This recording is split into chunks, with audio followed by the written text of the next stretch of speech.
Welcome to this month's Novara Q&A. I'm Michael Walker and I've got Ash Sarkar here too. Ash, you ready to answer some audience questions? I am, and those 2 minutes that you weren't on my screen were really far too long. Don't do that again. Oh, you missed me. I knew it. I knew it. Tonight we'll be answering your questions on politics, Novara media, or whatever you'd like to ask. We've got a few questions lined up from Instagram that you've already sent. But if you're watching live and have a question, send it on the super chat and we'll go to those as well. First up, Metropolitan asks, or Maxtropolitan, will she, you know who, be back in government ever? Now, I assume that's Suella Braverman. And Laurie BSV asks, is this Suella Braverman's strategy to run for Prime Minister? Ash, what do you reckon? Well, look, Suella Braverman's made no secret of her ambitions for the top job, or at least to use a leadership run as a bargaining chip, one of the great four offices of state. That's kind of how we wound up with her being Home Secretary the first time round. I think, though, that she will have some stiff competition from some of her parliamentary colleagues for that coveted, Tory headbanger leadership candidate slot. Other people are talking up Kemi Badenoch, there's Priti Patel. There's no shortage of people who would want to go really hard on an anti-woke policy platform. Michael Gove is known to be quite close to Kemi Badenoch. Priti Patel has been palling around with Nigel Farage. So I'm not sure how many big hitters are necessarily on Suella Braverman's side, but I think that if the nationalist, authoritarian, anti-woke right win a post-election leadership contest, she'll certainly be very well positioned for being in the cabinet, even if she doesn't claim the grand prize. What do you reckon? I suppose she got a good chance, didn't she? I mean, I do wonder if sort of bringing in David Cameron was to try and sort of say, okay, Suella Braverman out, and we know what she's going to be trying to do is sort of being a figurehead for the headbangers in the Conservative Party, and so bringing in David Cameron was to try and give a little bit of a morale boost to the centrists in the party. Now, obviously, when I say centrist, that doesn't mean moderate in its interest in this instance, sorry, because those are people who are very far to the right when it comes to economics and austerity. But I assume that's the idea. So it's not just to say Suella Braverman is now on the backbenches and all the sort of energy and momentum is with her. Bringing David Cameron in does sort of bring at least sort of some attention to the other wing of the party, the sort of socially liberal, economically, or socially liberal fiscal conservative. That's what it was always called, wasn't it? That was the dominant thread in the Conservative Party from 2010 or from 2005, I suppose, when David Cameron was elected leader to Brexit. Let's go to a couple of other questions. Rebecca Withers on YouTube Super Chat asks, if you had to design a society and it only had one rule, what would that rule be? Ash. Oh, that's such a tricky one. Um, no one can hoard more than they need, I think would be Oh, my one rule. interesting. What would yours be?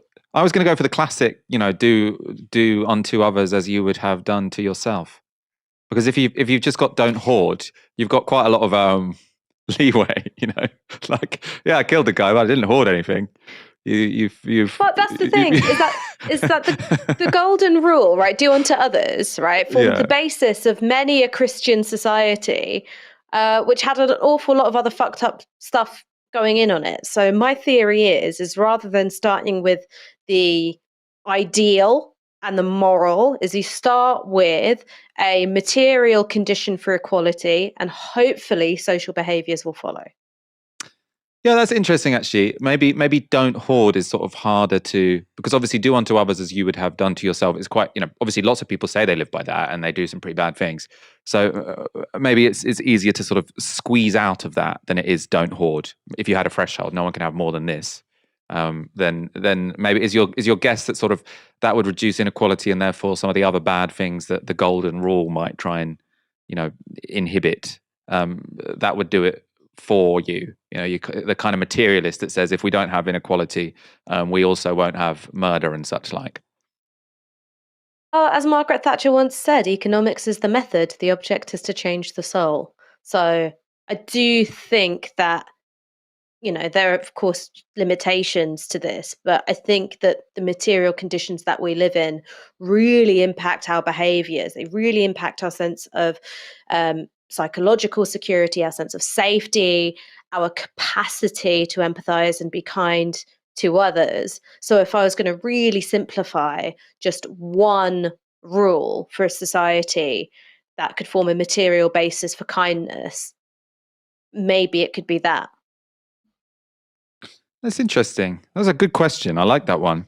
Ashley in Blackpool asks, are you ever afraid your channel will be threatened with getting cancelled as it's not following the narrative? Ash, what's your take on that? I guess cancellation can take many forms, and we've weathered quite a few of them. So, one is the sort of all out reputational war. And there isn't really anyone who works for Novara Media who hasn't been through that in one form or another. I mean, quite memorably. Um, some people tried to get me taken off a BBC documentary where I was talking about how the Nazis persecuted the communists. So lots of people have been through that kind of trial by media and weathered it. I guess the question is about, will we be formally censored in some way? Now, I think the fact that we got quite a lot of support when YouTube did take down our channel gives me a bit of hope. But of course, that's a fear because the decision making around this stuff, it's such a black box and there's so little oversight of it that you kind of have to be confident that you can kick up a big enough stink and get enough public support and get enough other people in the media who are a bit more close to the establishment to stick up for you. Because if you can be effectively isolated from all those things, your channel can get killed and no one's going to do anything. Yeah, I mean, it's an interesting question, isn't it? I mean, I don't see it as an immediate threat.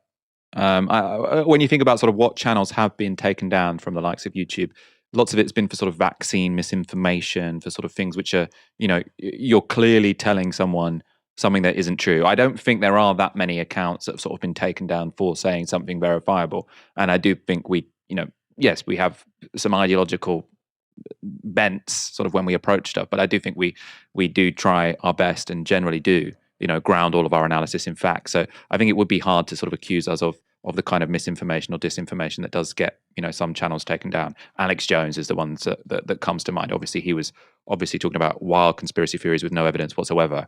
I like to think that everything we tell you, we bring evidence with, which is related to a question Finn asks: do you feel like Novara Media is biased? Now, I think if you put the average member of the public in front of an episode of Novara Live, they would say, okay, these people are coming from a left-wing perspective. But I do like to think that I try to, as much as possible, just, deliver the facts and then sometimes my emotions about those facts, right? So when it comes to the Gaza war, I am trying to sort of say, this is what's going on, and maybe this is why I'm annoyed about it. But I do try when I'm sort of reading about stuff and forming analysis, not to think, oh, what's the left-wing take on this? That must be my take.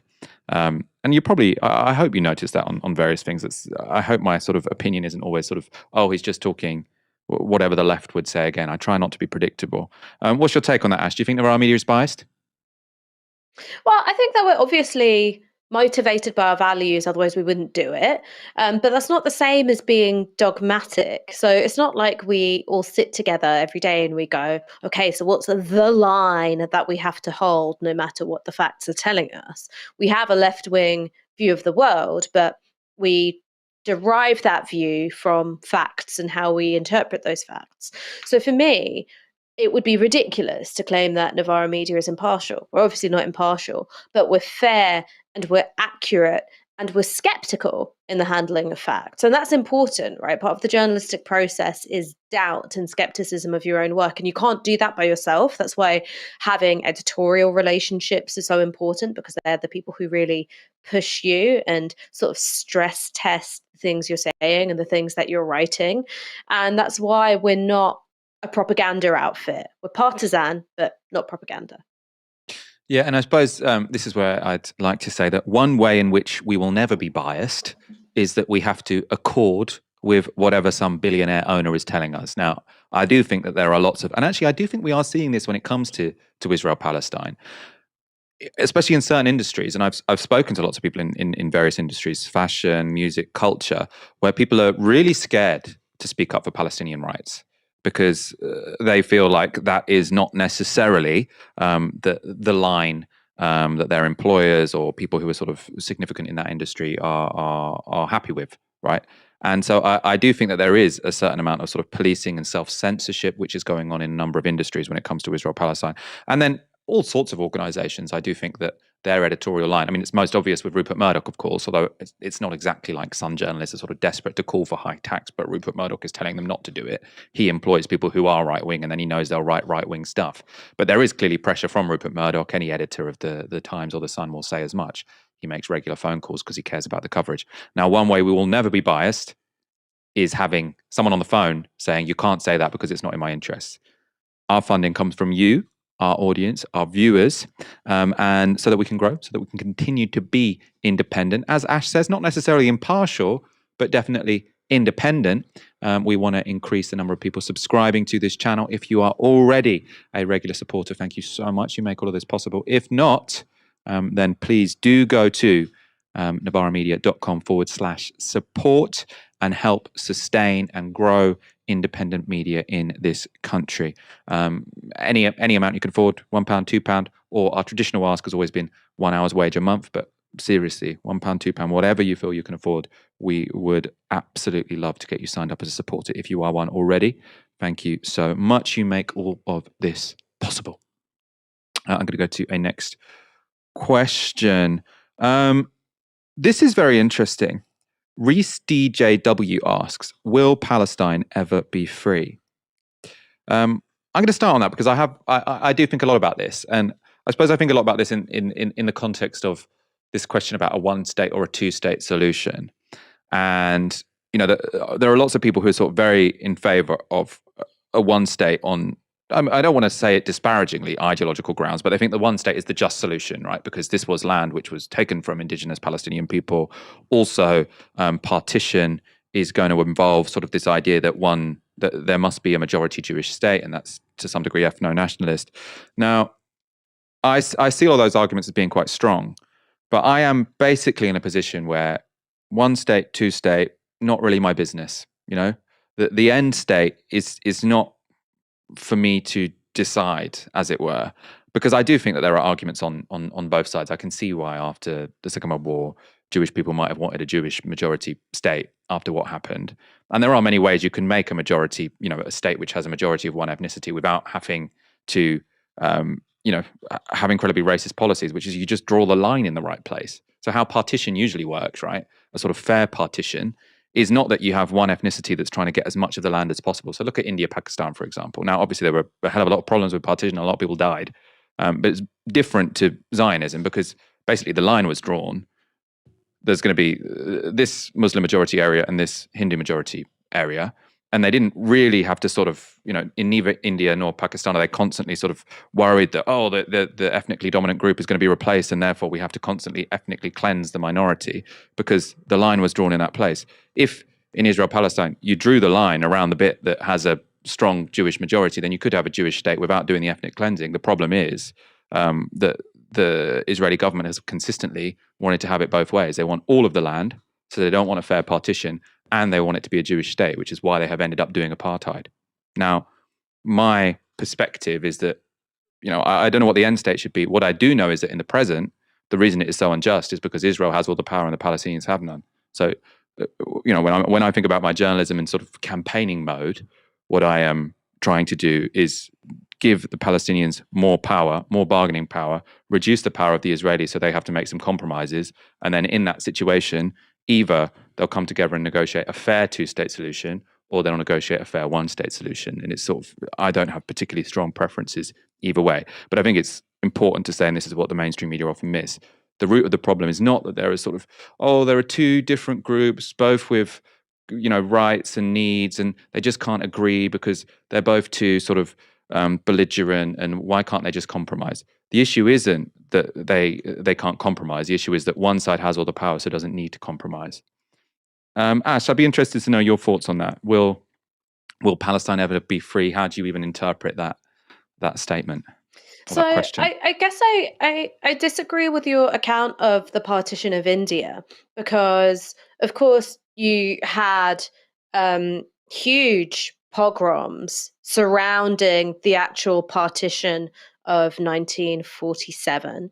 You had those absolutely horrifying images of trains full of mutilated and, slaughtered people.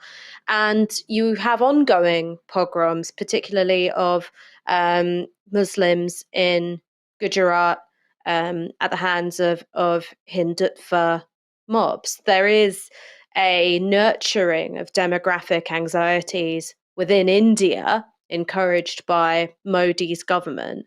And part of that is because of this idea that you could have states decided on the basis of religion.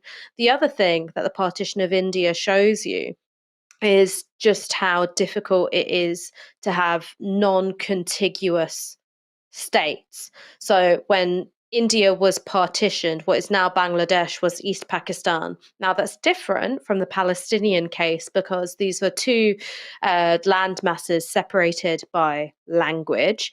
Obviously, people speak Bengali and various dialects. In India, in Pakistan, people speak Urdu and also other dialects as well.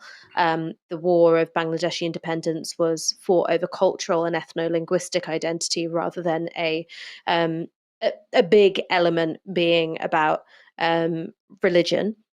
And just the sense that it was very difficult to have a sort of shared political identity between these two land masses. And I think that was part of why um, Israel encouraged the growth of Hamas in the 1980s and why Netanyahu reportedly as recently as 2018, 2019 was saying that the existence of Hamas in Gaza is one of the biggest barriers to a Palestinian state is because if you've got two different forms of governance in the two bits of Palestine, it's really hard to form a single state. So I disagree a bit with your account of partition, but in terms of the one state two state matter, I agree with you that I think that's putting the cart before the horse in a really big way. And I think there's a reason why so many people who are pro Israel and indeed the Israeli government have made the abstraction of statehood the sort of first hurdle and stumbling block, which inevitably you never get past when it comes to the discussion of this issue.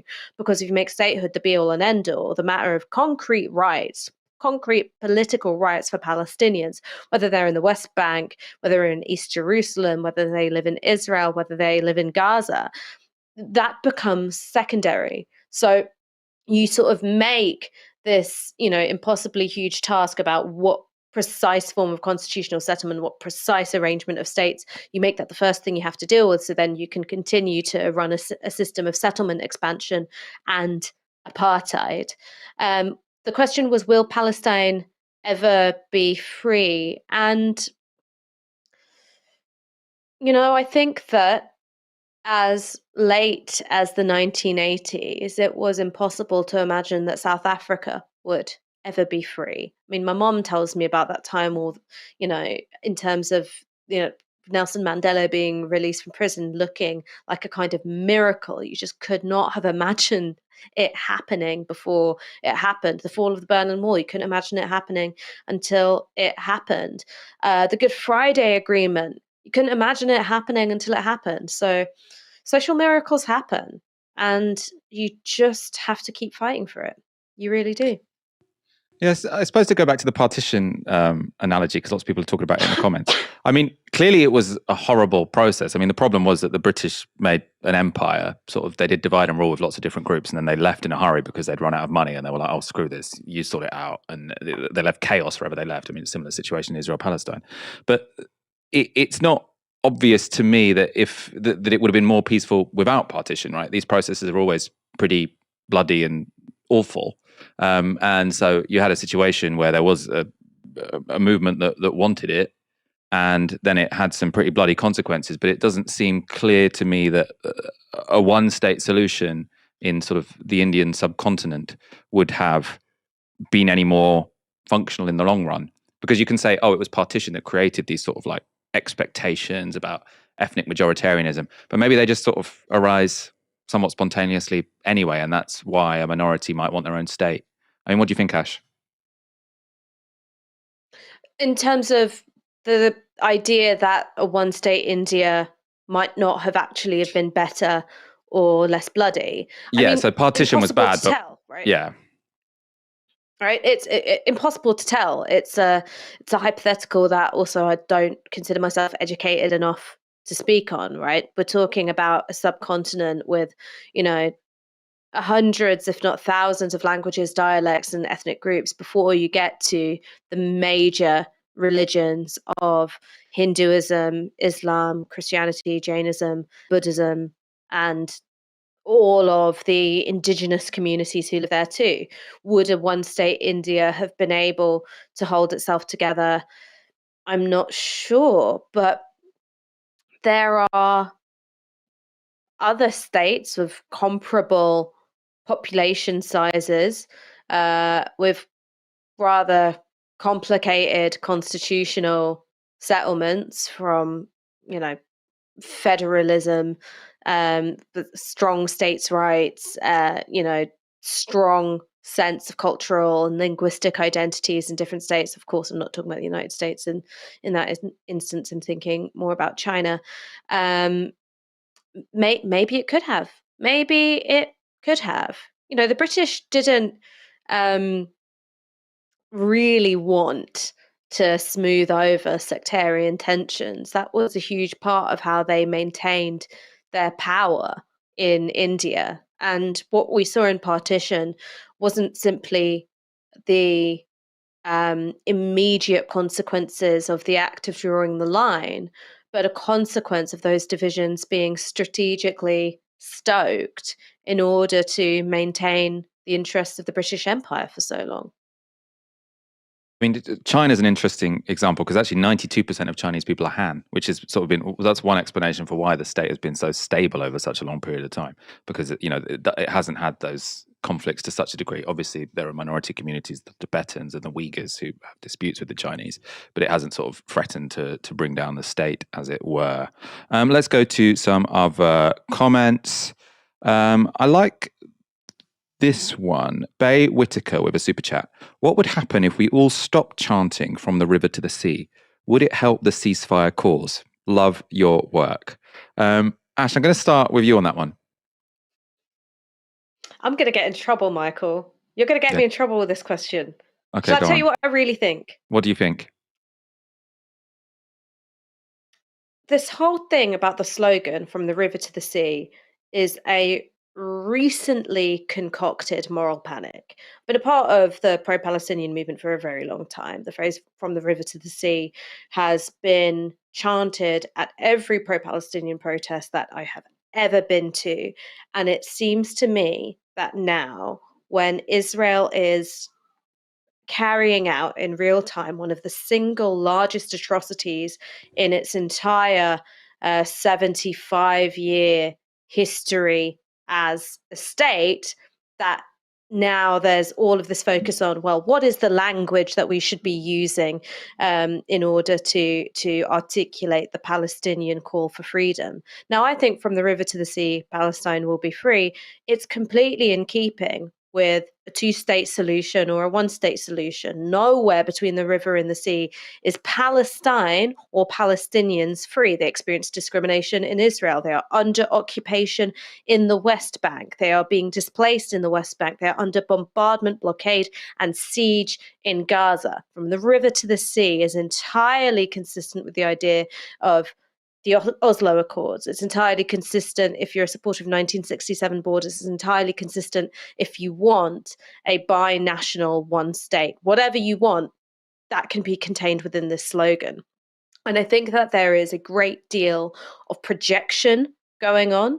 So Israel does not recognize the sovereignty of Palestine. It's made it very clear that it is not willing to accept a two-state solution along 1967 borders, or indeed the terms of the Oslo Accords. But all of this is being projected onto Palestine and the Palestinian cause. So the problem isn't that Israel would rather, boil its own egg, then accept a Palestinian state. The problem is a slogan which says, from the rivers to the sea, Palestine will be free. And what's sick about it is that in order to pull off this political sleight of hand, you've got this sort of, you know, surround sound campaign dedicated to trying to terrify the living daylights out of Jewish people who live in the diaspora. Now, this is something which our colleague Rivka Brown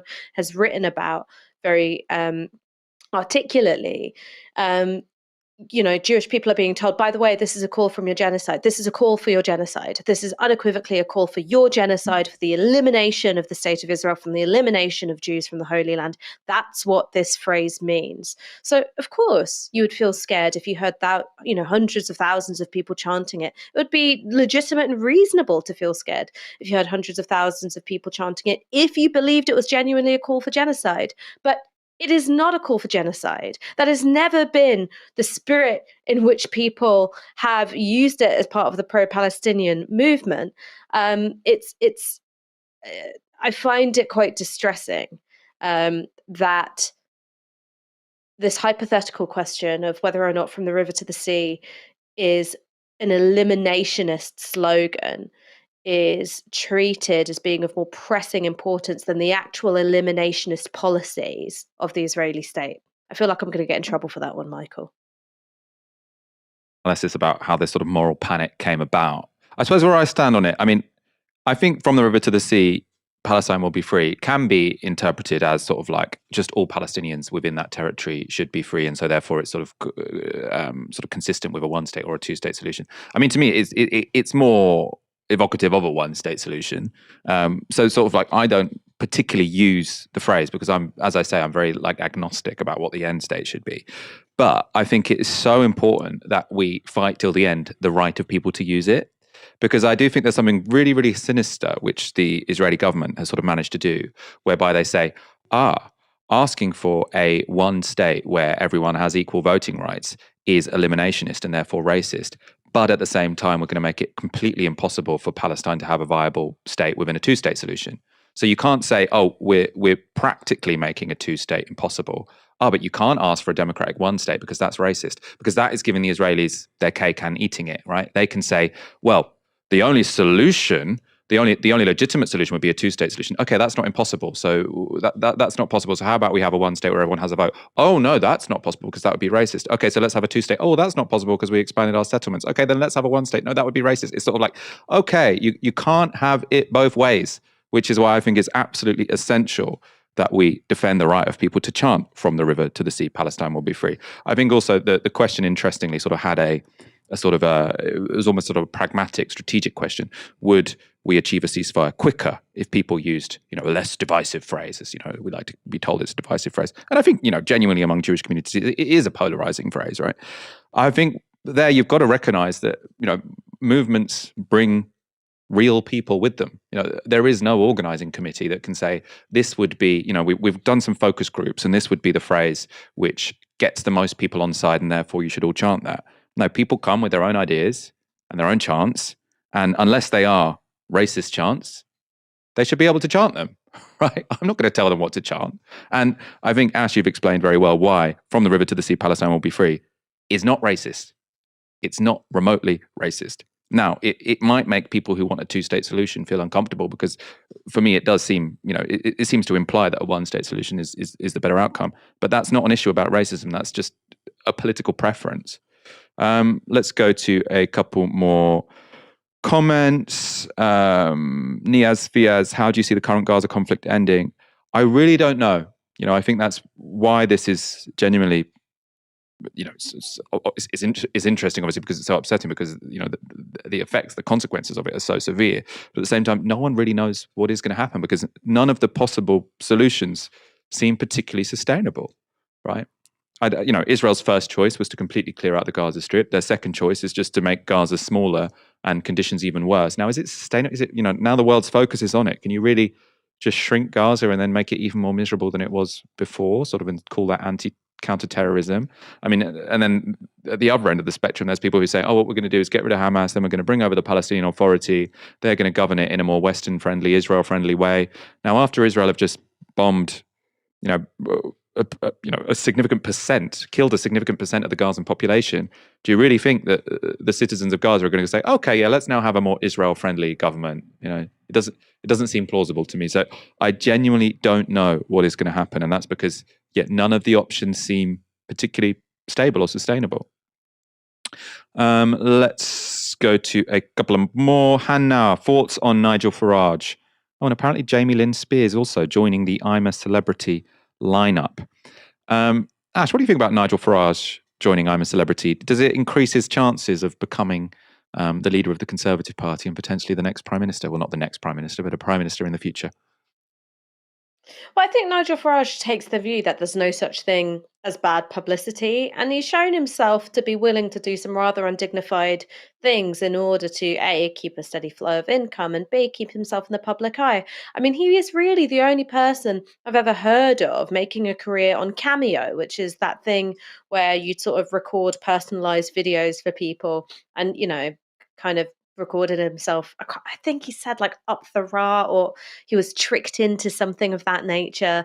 And I think that his ability to seek out whatever camera and microphone exists in any given territory, that's proved successful to the causes that he backs. So yeah, I don't see how this would hurt him necessarily. Boris Johnson, of course, was a big fan of light entertainment programs, and he became prime minister. So it is a tried and proven method for scrambling to the top of the Conservative Party.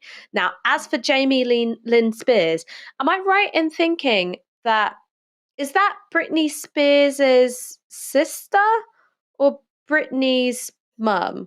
Or is that none of the above and it's some serious politician and I've just assumed that it's a relative of Britney Spears? Well, I've just got her image up, and she's clearly not Britney Spears' mum because she looks younger than Britney Spears, and she does look like Britney Spears. So I am imagining she is the younger sister of Britney Spears. I don't know anything else about her. She was on the Disney Channel or Nickelodeon. I look forward to seeing her in the jungle. I don't have any strong feelings about her being there. Ash, Cam Kamina asked, did any teachers at school influence the formulation of your political views? Yes, but not in a kind of ideologically didactic way, just more in the way in which I think of issues. So, number one, Mr. Bryan, he was my sociology GCSE teacher at Enfield County. He taught us about workplace alienation and sabotage by telling us this amazing story of working in a Halfords. And one day when management wasn't there, they stacked up all the bikes in boxes into a big tower. And they did that because they were alienated from their labor. And then when they'd finished building the tower, someone was like, so what should we do now? And someone else was like, kick it in. So they did. And that was how I learned about workplace sabotage for the first time. He just had this sort of irrepressible curiosity about things, way of applying complex sociological ideas to everyday scenarios, taught us about norms and mores by telling us about being at a blues party in Birmingham and accidentally knocking over a drug dealer's chicken. And those are the kinds of lessons which really stuck with me. I did politics at sixth form, and I had a teacher called Mr. Granith. Mr. Granith passed away in the COVID pandemic, I think relatively early on. He wasn't left wing, but he was curious about everything. He wanted to know about everything, and he could really spin a yarn. So he was one of those teachers who'd keep you captivated just by telling a story. Not a big fan of PowerPoints, not a big fan of interactive whiteboards, could just talk and keep you there wrapped for an hour and a half. So those were the two teachers, Mr. Bryan, Mr. Granith, Miss Foster, who taught me English. Oh my God, she was amazing. She's the reason why I ever wanted to write in the first place. So yeah, those three. What about you, Michael? I mean, I had lots of teachers I liked. I don't know if I had any that sort of shaped my politics. I think maybe working in a school sort of was more impactful than sort of the teachers I had. Just in terms of sort of like, I suppose because I'd come out of university and being on sort of like anarchisty, left-wing scenes, and then sort of like just working in a school was just like hard working, real people, much less ideological, but this school needs shed loads more money.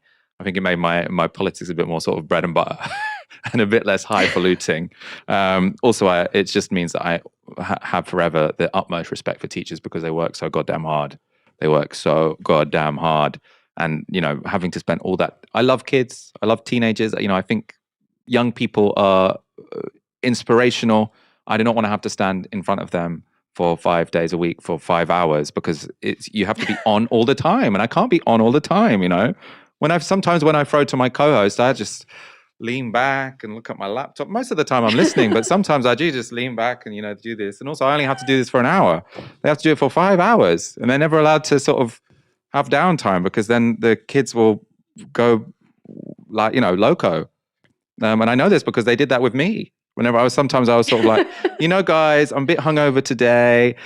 You can either be really difficult, like you're being, and then we can just do nothing today, or you can really engage with this poem that I have prepared for you, and we can all discuss it, and it will be really lovely and fulfilling. And they'll be like, we are going to destroy you. So yeah, utmost respect for teachers. Give the schools more money. We need smaller class sizes, more breaks for the teachers, all sorts. You have my respect. Uforth on YouTube Super Chat. Seems like a lot of young people have emigration on the mind, often due to housing and low wages. Any countries around the world where either of you would consider moving to if it came down to it? Ooh, interesting. What do you think, Ash? As a coked up, bored man at the weekend once said, I'm England till I die, England till I die. I love London so much. Born here, raised here, lived here all my life, and lots of other countries which I've enjoyed spending time in. I think because I'm such a homebody and I love my family and my friends so much, and I'm actually a very codependent person. I can't imagine wanting to leave them. But in terms of the countries that I've been to that I even felt tempted, Mexico City. I had such a nice time there. And I really like that every time I got a beer, they'd bring you a little snack. And I was like, oh, a civilization. This is great. I just quite enjoyed the pace of life, the people, the political scene, the whole lot. So Mexico City, but you're going to have to drag my corpse out of London for real. What about you? Well, I did live in Madrid for a year in my mid-20s. And I do have to say, I nearly stayed there for longer because the quality of life is good. Obviously every country has its own problems, but sort of it did feel like there was more, social networks. You often saw families and kids out in the square. I like that everyone lives in apartments. So you just see more people all the time. It's more densely populated. It's warmer. So there are just people everywhere. Families are stronger. There's people always drinking beers out in the streets. The pace of life just feels a bit more social. So I can imagine living in a Southern European country like that. I think in a different life, I would have learnt Chinese and spent some time living in China just because I think it's so fundamentally interesting. I just think it's so interesting, so different, but so successful as a society that I would want to know how that works. Because also I feel like the way we talk about it in this country is sometimes a bit silly, but it's difficult to get other perspectives if you don't speak Chinese. And I'm never going to speak Chinese. I've come to that. I've come to accept that. I will go back to my Duolingo, trying to get my Spanish back on top form. Very far away as well. So yeah, I don't think I'm ambitious enough with languages to live anywhere else. But I do have some sort of little aspirations in the background, but I can't really see it happening because I do, Ash, like you, love living in London. Although I would like my rent to be a little bit cheaper. As you know, I've talked about that enough. I won't bore you again. Al Flatty on Super Chat. We have an ex-Prime Minister occupying a role normally reserved for a sitting MP with no mandate from the public to govern. Is this a dangerous precedent? So I think it is the first time we've had an ex-Prime Minister do that. Andrew Adonis, Peter Mandelson, and both peers were cabinet secretaries under Gordon Brown. Ash, I have to say, maybe I'm going to, upset some of our audience. I don't care. I really don't care. I have no problem whatsoever with sort of.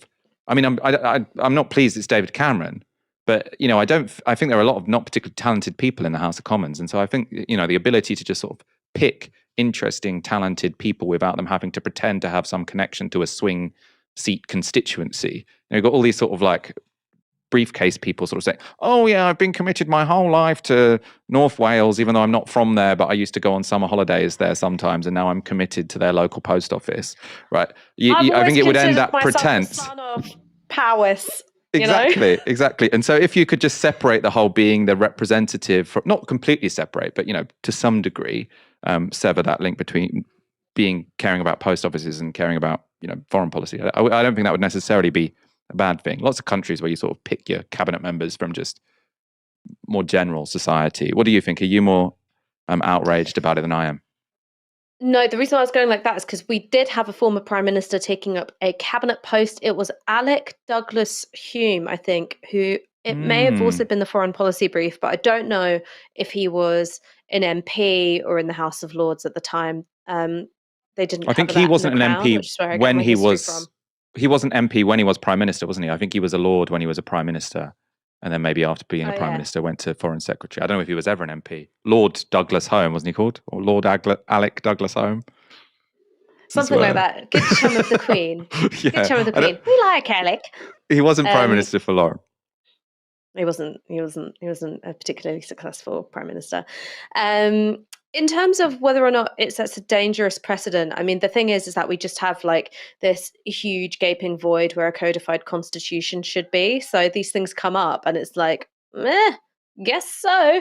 We didn't really write down the rules for this kind of thing, and so it's different in different contexts. I think in this context, it's quite telling that David Cameron isn't an MP. He hastily accepted a seat in the Lords so that he could do the job, and he's working under a prime minister who didn't win the post after a general election, and in fact took the job following hot on the heels of another prime minister who didn't get the job after winning a general election. What that tells you about the Conservative Party is that they're hanging on to power without much of a mandate from the public, and they're just kind of clinging on in there by their fingernails. They no longer have an animating ideology that speaks to people. They can't deliver increases in the standard of living, and they wasted the 80-seat majority, which they secured by obviously going absolutely gangbusters on Brexit, but also promising some degree of regional redistribution.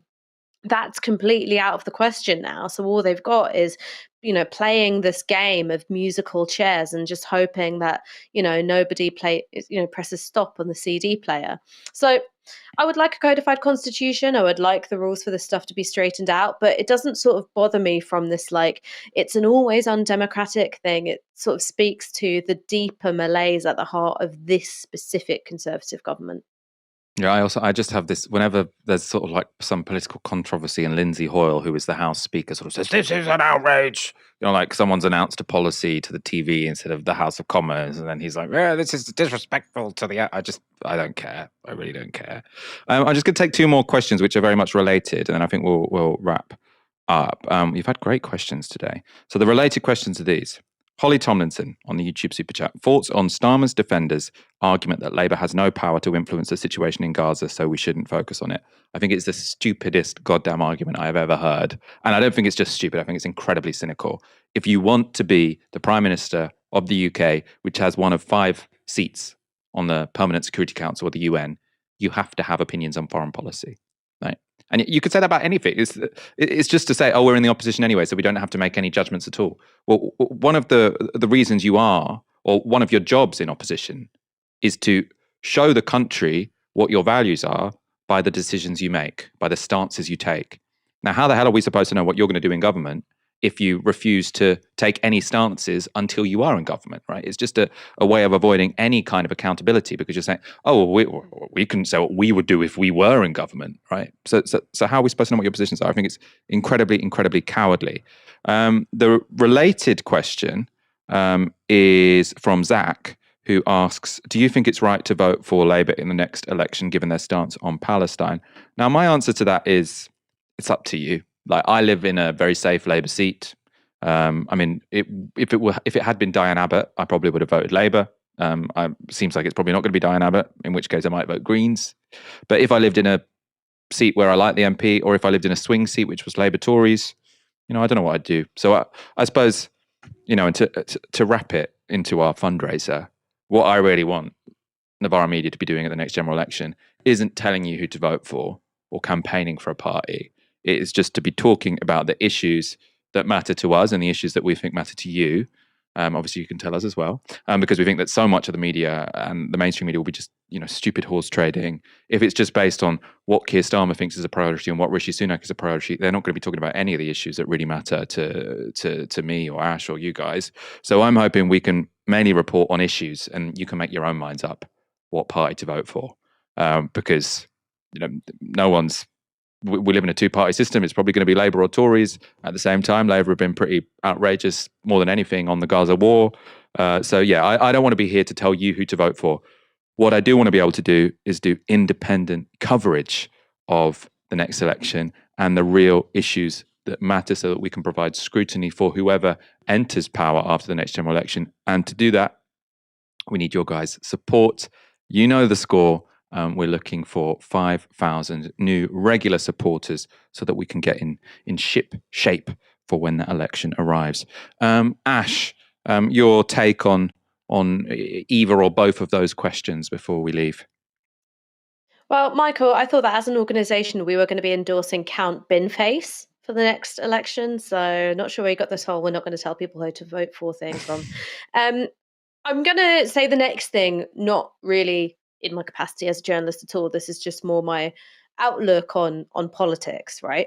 So, what I've learned from being on the losing side of every general election that I've voted in since turning 18 is that loyal voters don't get rewarded. And when you look at who's been able to move politics, whether that's forcing the Brexit positioning of the Conservative Party, um, you know, forcing the Labour Party to lurch back to the right after Jeremy Corbyn stepped down, that it's all because of people who have taken their votes elsewhere or not showed up. So if you want to have an impact on politics, it's not so much, you know, showing up and voting for the same party as you always do. It's being willing to be unloyal. And yes, there's a huge amount of risk involved in that. So when Tory voters were defecting from the party in droves and lending their vote to UKIP, they did so on the basis that it could let a Labour candidate in. And I understand why people who are very motivated by progressive values don't want to take the risk of letting a Tory candidate in. But if you're going to do electoral politics and you want to be powerful within doing electoral politics, you have to take the risk of losing, because that's the only leverage you have over a political party. It's taking your vote elsewhere. I happen to live in one of the safest Labour seats in the country. David Lammy is my constituency. And so, because he's directly responsible for the brief, which includes Gaza and Palestine, I will certainly not be voting for him. But I think that unless I had a very, very good Labour candidate, even if I was in a swing constituency, next time I would not be voting Labour, because loyal voters don't get rewarded. Interesting. I'm sure this is a conversation we will be having many a time over the coming weeks and months. For now, thank you for joining us for this November edition of Novara Q&A. And we'll be doing these every month. So if we didn't get to your question tonight, don't worry. We'll be back again next month for the same. You don't have to wait till December for more of us, though, because, of course, we'll be back tomorrow at 6 p.m. for Novara Live. We'll see you then. Good night.